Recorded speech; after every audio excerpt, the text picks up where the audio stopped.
Terminus, pour le plaisir de Fiston Pelende, patron de tous les journalistes à Johannesburg. Mbolo Yotokolata Twins Family Fashion.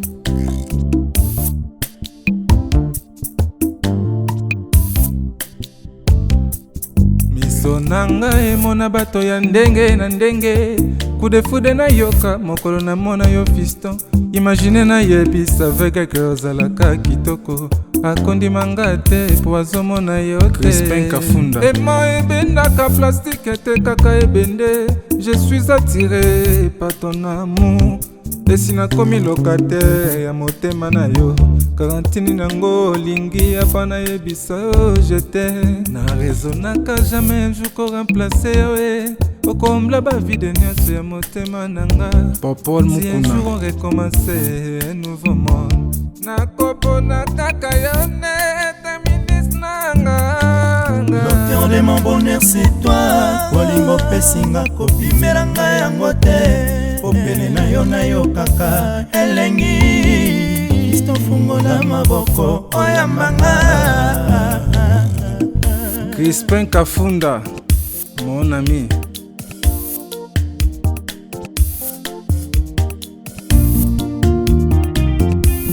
Santimele qui n'a parlé à langue bato baka mwenga. Eza molimo santu te na lango e bolingo no Fiston.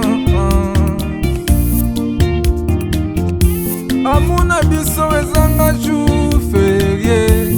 Tous les temps koseka esengo neti nezo zame de temps. Les philosophes. Objectif ya taka balon ekota na poto.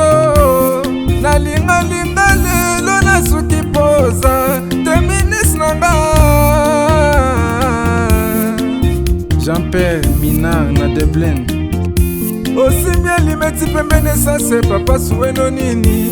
Babo makamoto na petro te polamba na mbabola esengi makala yo timabanga. Edgar Mvumbi papa na soki osali bongo wanobomi moto bolingo nanga.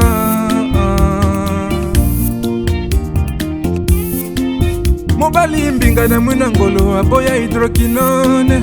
Soki ezotambola basheri bazokwea mayanga.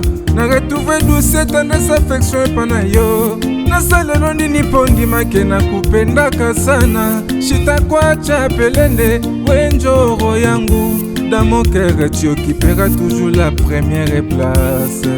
Eric Ngongo, salon de paix na Jobo. Okondi mate makambo asalaka nga yango esengi na suka se na ye. Yaya Jenga Zairwa nga na suki se na ye. Celle contre tous. Okondi mate makambo asalaka nga yango esengi na suka se na ye. Pasteur Midon Pailor nga na suki se na ye. Popol Mukuna se na ye. Se na ye. Se na ye. Ricky Nzinge, un prince à Pretoria. Rina Wumbi Pelende. Bongi ya kamba te soki oza mosika nanga. Kozanga yo na vizelo kona sutaka te. Papa lo bazanga moko koma mwana bitinda. Bajijaka moto mayele nekritire te. Joseph Laris Bongo na betole na mapate sengi molili ekota. Papi Gen, tosolo la vie. Bambanda bakati kura na kangami na sanse. Yonde Moïse nanga Fiston Pelende. Ngana botama pona kufa na yebi eza destin. Kasi opusili wananga mon bébé. Nakomi okufa mokolo liwa oyo nzamba tia na mokili. Esili te, esili te, esili te. Luzombo Tyson ya Mama Frank. Moto ezwi défaut de charge po badere mote me baby. C'était peu chéri telanga molingo na sani ye. Kotelaki yongolo te noki bajalu balokota baremplace nga. Okondi mate l'enfant propre makambo asalaka nga Diogo yango esengi na suka se na ye Premier ministre nga na suki se na ye okondima te makambo asalaka nga yango esengi na suka se na ye Roger Kinzunga na Luanda nga na suki se na ye ya Mama Sylvie se na ye Rachula Caramel se na ye Correcteur News TV se na ye Crispin Kafunda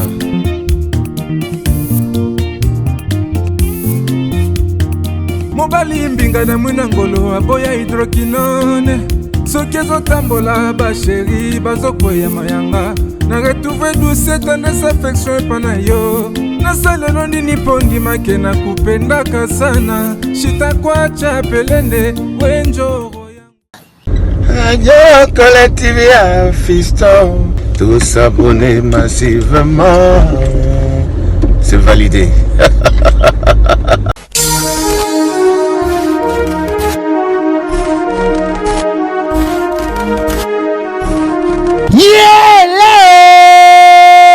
Kinshasa yokela ngai eloko oyo di bino batu bozalaka na posa ya kopase babo moma na babo séjour na bino bopesa confiance na Genesis Hotel po batieli bino bachambre ya kalite oyo eza na baclimatisation ya kitoko bambetu ya somo na banorme international eza mpe na baoreiller de rêve ebongo badouche na bango soki okoti ndeti kaka oza na mikili ya poto soki oza na kati ya Genesis Hotel wifi kutu bosana na yo po kokota internet ndeti kaka oza na Paris po kaka baséjour na bino etikala inoubliable grâce ya Genesis Hotel okanisi esili tintin awa na Genesis Hotel atieli bino salle de fête salon Congo pour na ba mariage ba conférence ba réunion pe ba anniversaire de rêve na bino batu nyonso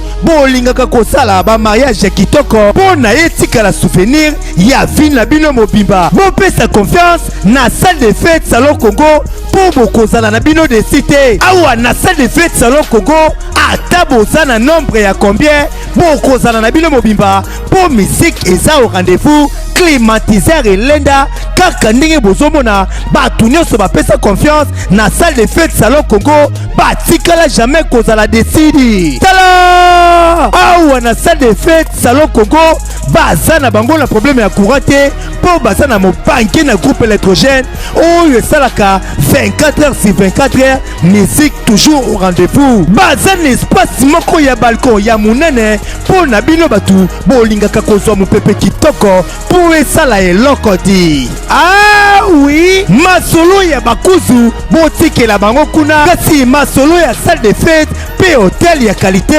botikela Genesis Hotel po awa soki okoti lokola kaka oza na paradis kidimie otuninga ya adresse ezwami wapi zwa papier na stylo po koma Genesis Hotel ezwami na commune Kasavubu avenue Kandakanda numéro 8 oza na yo mobimba to pebenga bango na ba numéro oyo eza affiché na ba poste de télévision na bino okozala jamais desi ah Genesis Hotel bandaka lozalaki wapi tala ndenge ba congolais basali ba mariage na bango na ba salle de fête ya Mwanza pe ba séjour na bango na ba hotel oyo ezangela ntina o tolobaki te tolobi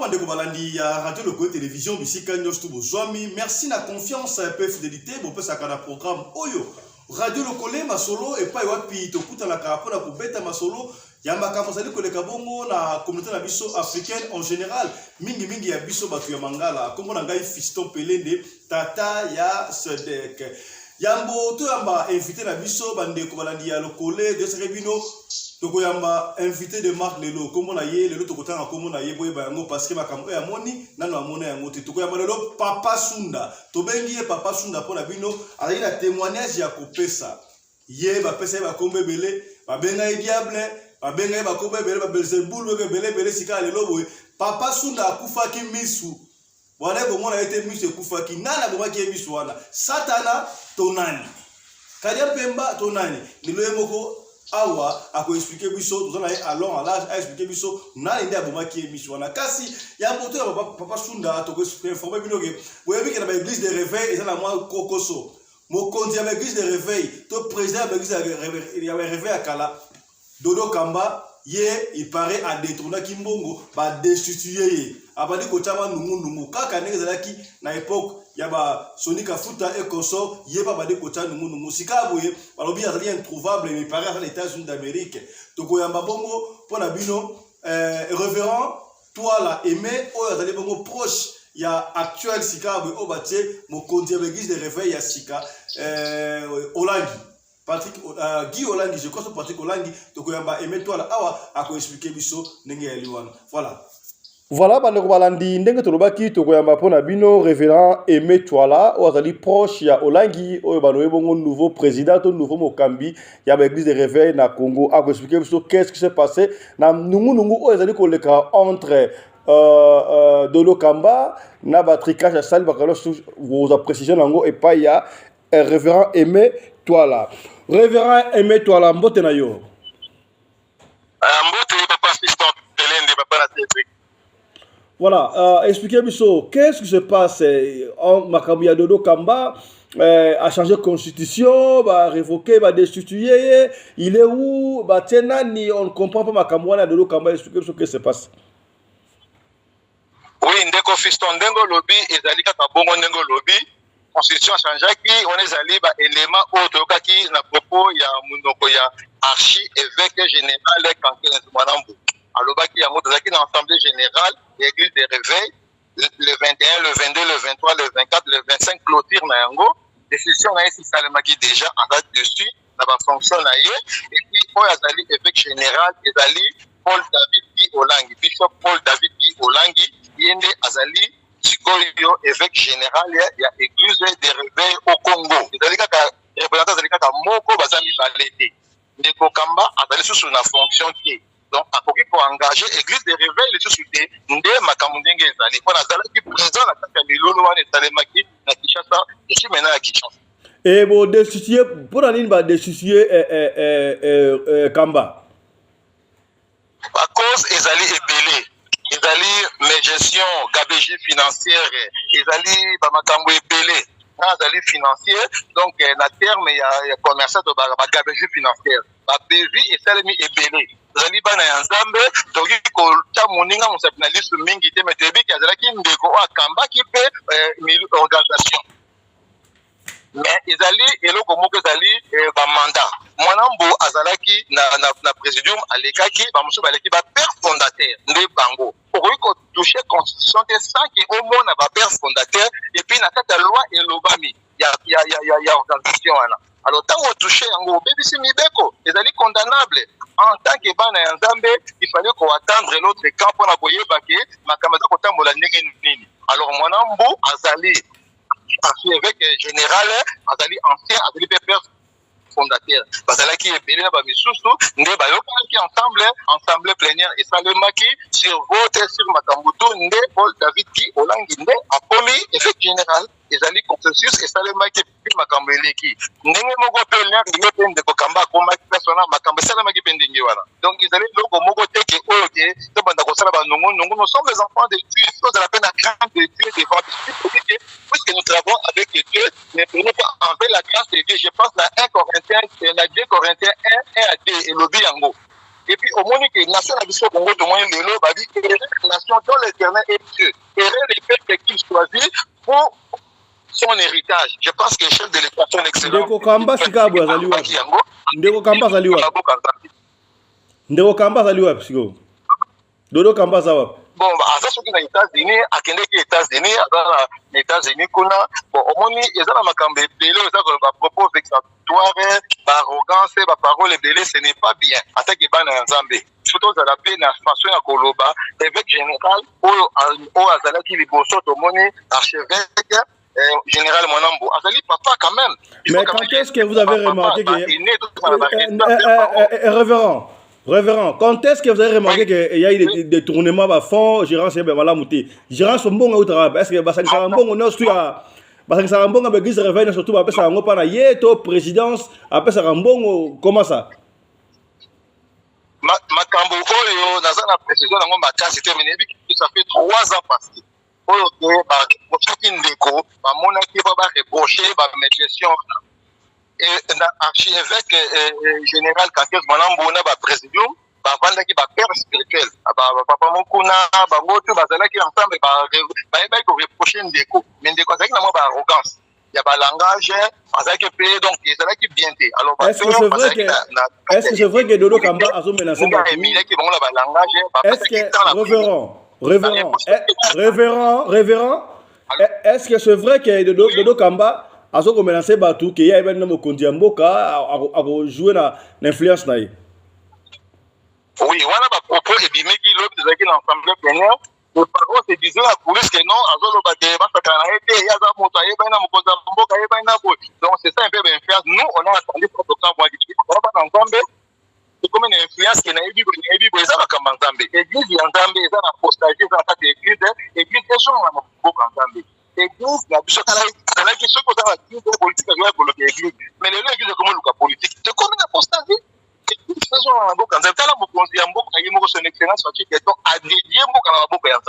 Merci beaucoup, révérend. Merci beaucoup, révérend Aimé Touala. Je rappelle que vous allez me approche. Il y a Moutou Oyo à Jubo Kondika. Boyo, pas pêcher pour Kondikuna. Oui, Azali, évêque général, bishop Paul David Olag. Guy Olang a commis sur le compte de pasteur na Kinshasa. Yo pe au poste. Bon, Nazali c'est de Dieu, Nazali proche collaborateur, nous sommes ensemble depuis longtemps de travailler avec l'église de réveil. Et ça qu'on a posté maintenant d'abord pour nous aller la initiative. Merci beaucoup, révérend Aimé Touala. Je rappelle que Aimé Touala vit en Afrique du Sud, mais actuellement il est à Kinshasa. Voilà, Koutena Makamwala nous a expliqué brièvement pour comprendre qu'est-ce qui se passe avec l'affaire Dodo Kamba. Voilà, si vous avez Papa Sunda direct na Suisse a expliqué biso makamunini oyo ya lingalo balelo apo et personnel mutuko soit tolugai Papa Sunda bane komona ate nzoka ye bakangaki pa lisi fait abomaki ye misu autaki na prison azalaki wapi Papa Sunda mbote na yo.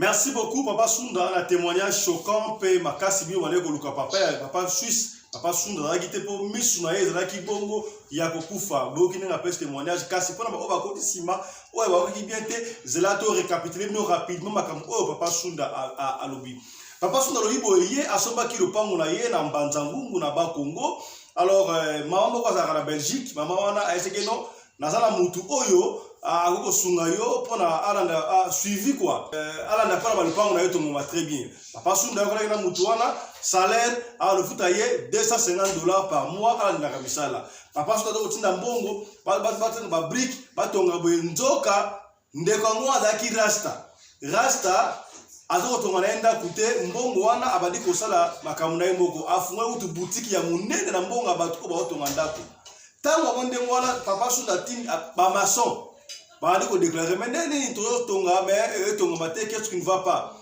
ba se comprendre pas ya Papa Sunda kolonda ya landa le solo très bien et ko sunga yo bini ma bonga tonga na Kisasa to na Congo to na Afrique na wapi na landa le solo Papa Sunda bengi ya ala na Kisasa afet da Congo ya tala kuna me keno tana makamna ndaku nanga ezali ndenge nini Yaya ke kutala kuna amoni ke ndako zo evolue te. Ndako zo evolue ngeni la tinda mbongo prix de $6,000 combien de dollars mbongo ndako zo evolue te. Ça va likamute on retire confiance et pas ndeko na rasta. Yaya Papa Sunda akenda kuna a retirer ba clé ba confiance pas mutu wana ba changer mutu. Tangu ba changer mutu wana ye rasta bino ngai ba bwaka ngande mo ate. Bo pesinga son ndemo wana do yo Papa Sunda okomona.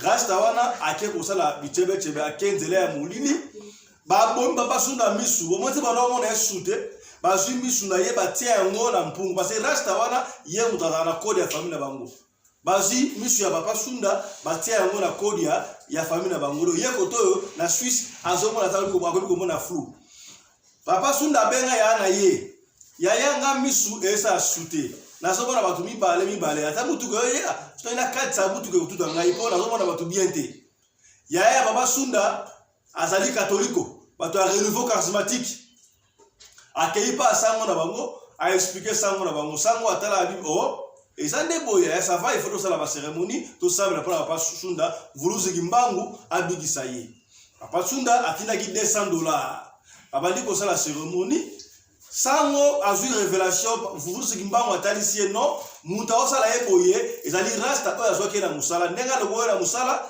rasta babino sikonga na kolesa bana nganga nini akoi fallait passer ndingu wana alors babandi ko sambela babino retour ezonga kaka leza ka mbasu o baba ke mutumbasu botako ezonga pa mutu wana tezonga te ezonga alors kokufa misu wana retour wana tangu basambeli papa sunda lobi yemo ko bande ko mona nde bande ko sambela avant kufa kutu misu avant kufa misu yego to vuluzi kimbanga la teke na ndoto alali abesika mo amoni mwasi mo asimbi nzungu mwasi na girasta aota sa nzungu wana tanga tali nzungu wana ko pamu na nzungu wana ala mukibo misu kufa kinde ngwana est-ce que bokomi toujours récapituler o papa sunda lobi koto to bali ko sambela bref retour na mo esalami pa ya rasta et pas rasta kuna so pe rasta pa kufa ki misu so ka sa ni on sait pas ya sa retour ko pa na ye rasta ye ko bondela ayepa ya papa sunda que non en tout cas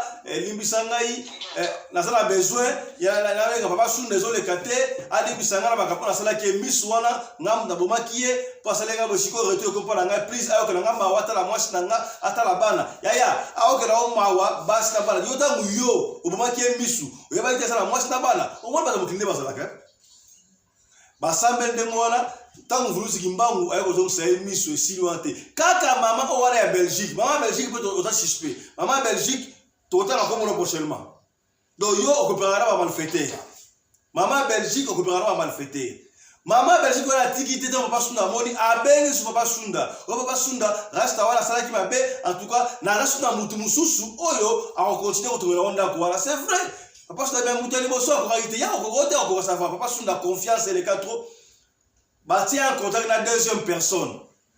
Papa Mogo Songolo. Papa wala cette fois-ci yé abandi kutu kotonga ndako. Mais sikoyo aotonga ndako weba brique za ka bele wana. Yo so mona ba otonga ndako na brique, oui basala ba brique ya babesa na makasi, mais yo tonga ndako wala batiaka ciment. Otonga ndako na zero atayo moko. Potopoto ya zero, là yo kwet. Abandi kotonga ndako na potopoto wana ya zero.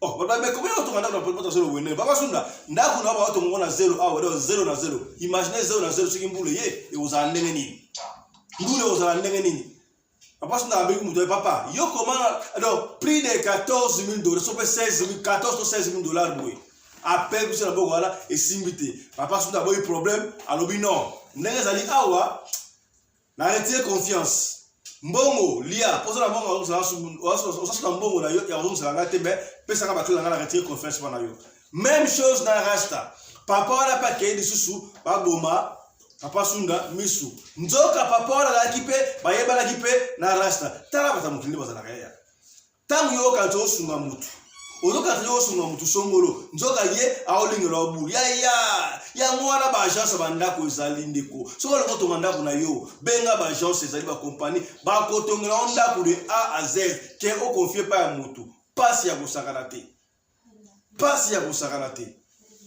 sango wana amona ki bakaba mona abi non ndeko na yo avant en danger nazo bona bazo lukana monde de ténèbres mais assemble na makasi azo maya kamba ataka na misu papa suna ndeko tamba ya kamba aosokola misu e konso lokiti nzame vuluzi kimbangu yemo kwa ye asokoli mai na misu apesi ye sumese pangusa sikabwe akomi komona yango wana yeko pe témoignage alobi to sala ka attention la confiance ne suit pas le contrôle yaya yebaka mutunyo tala ye il y a certaines personnes qui ont confié à la motivation, qui ont confié à Sali Pe Moussala, mais Batuna Zoté.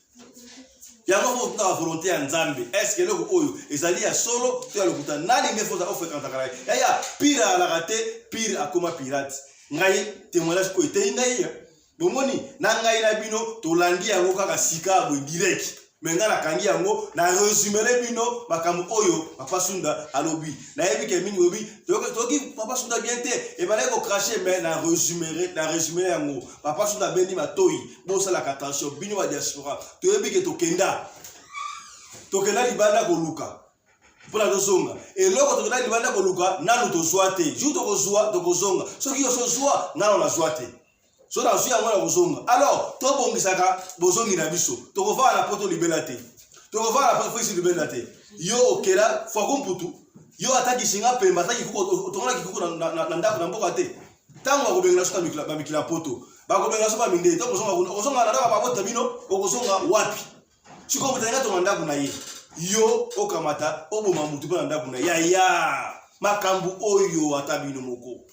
To kotika ya mote.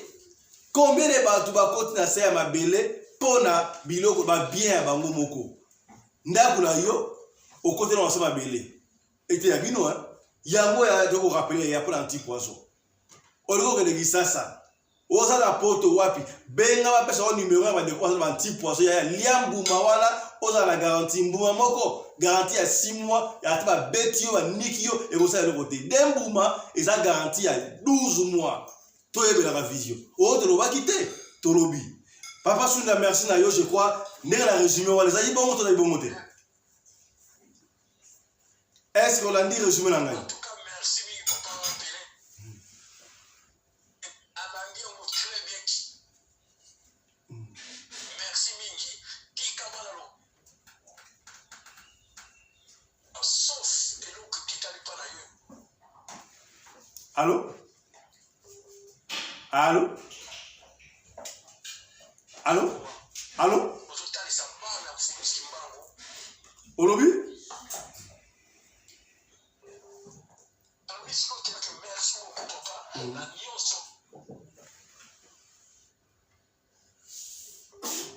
Oh là là! Papa Sunda toujours collection, et ça sera compliqué.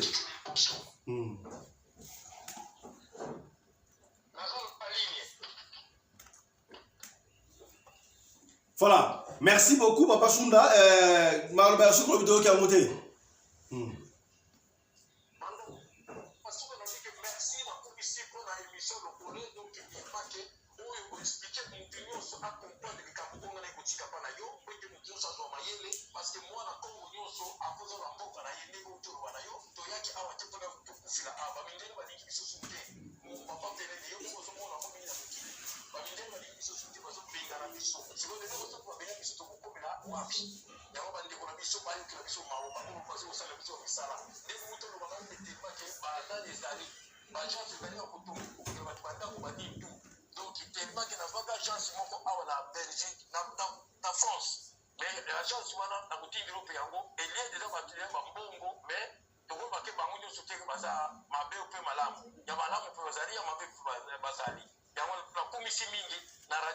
Merci papa Pelé, fiston, donc tellement que Okoba na musala na yo. Merci beaucoup.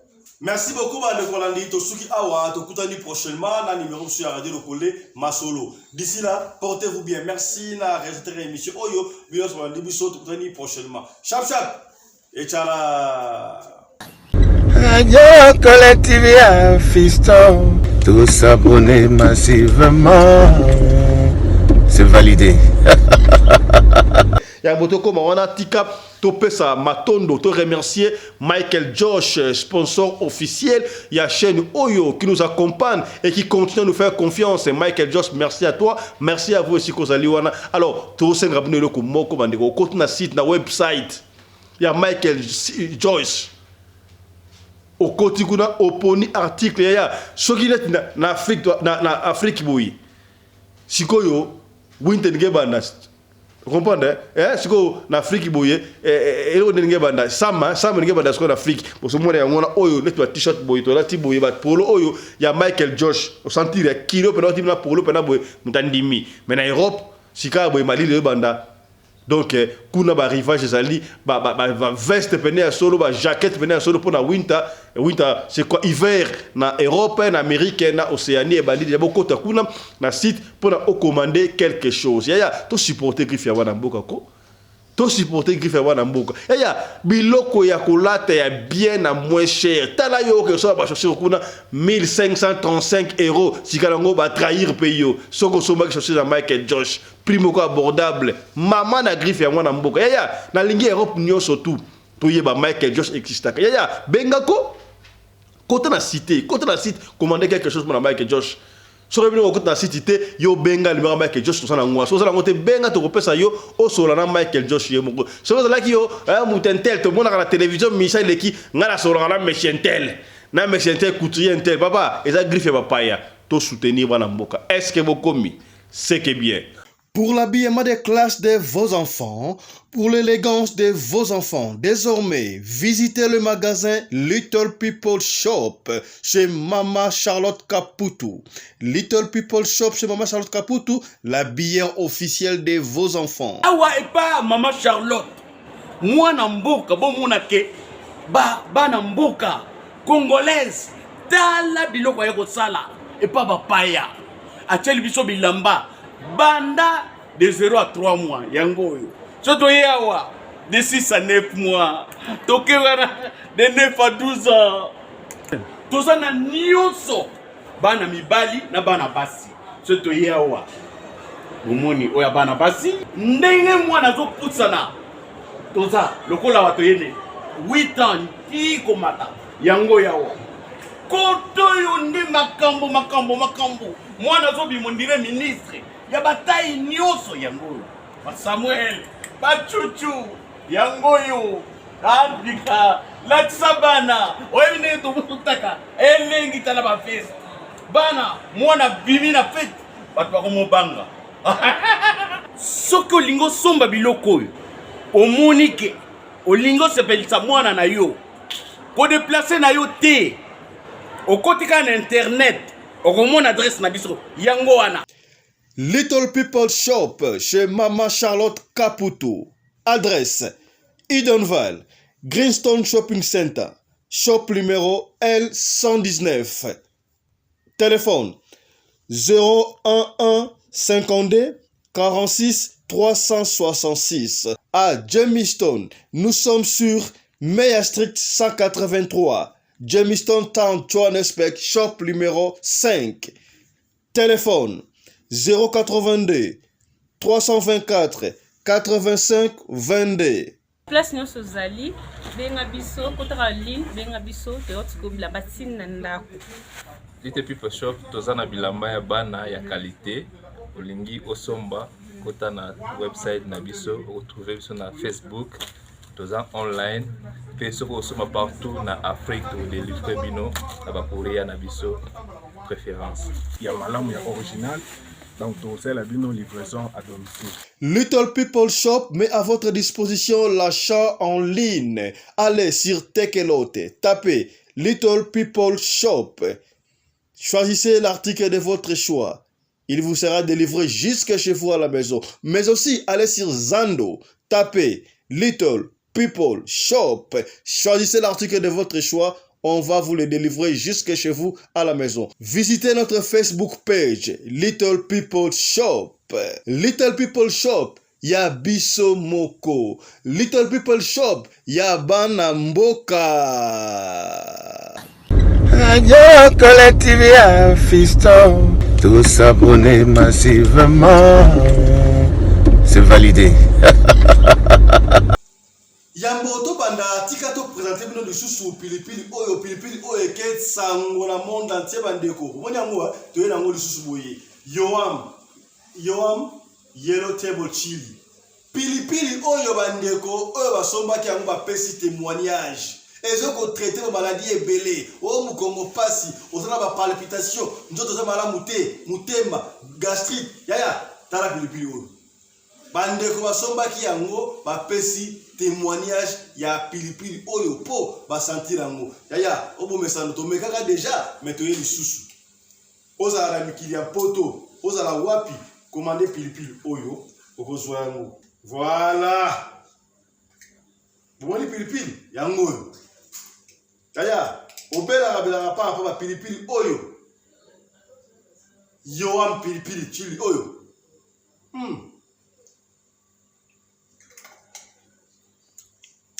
traiter na maladi nyonso tu benga biso totiango numéro en contact na numéro ya mama Mado oyo otekaka pilipili oyo osentir yaya ezokotraite bandeko ya France bapeki témoignage bandeko ya Belgique bapeki témoignage yaya tala pilipili yango obelaka pamba odolobaki te tolobi esili wana te malade ya palpitation yo ozalaka na palpitation yaka liaka pilipili oyo oza problème ya cœur yaka liaka pilipili oyo obiki pilipili oyo eza lokwa pilipili oyo bato basalaka te o pilipili ya formule ya lola euta na lola yaya mondi oyo tangawisi kaka yoam bakomi nina powerful ginger oyo ezali tangawisi oyo ezali kosunga ezali konettoye nzoto nyonso tu yaya soki oza na problème ya bopikiliki okundu banzoto ya yatala yango oyo tolobaki te moto asalaka biloko oyo mama Mado oyo apesaki témoignage oyo akufaki nzambe asekwisaki ye wana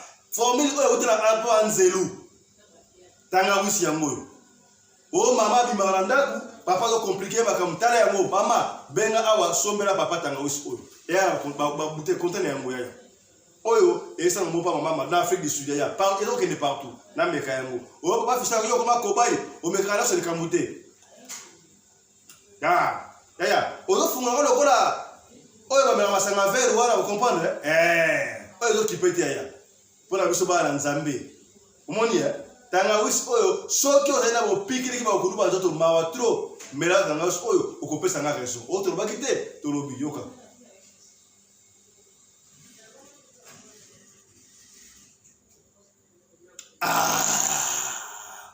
yaya ata na feti boza na bafeti komande yango eye spécial pesa moto abali kado ya oyo tangawisi oyo euti na Afrique du Sud oyo tolobaki te tolobi na mbele ya suke moto continue émission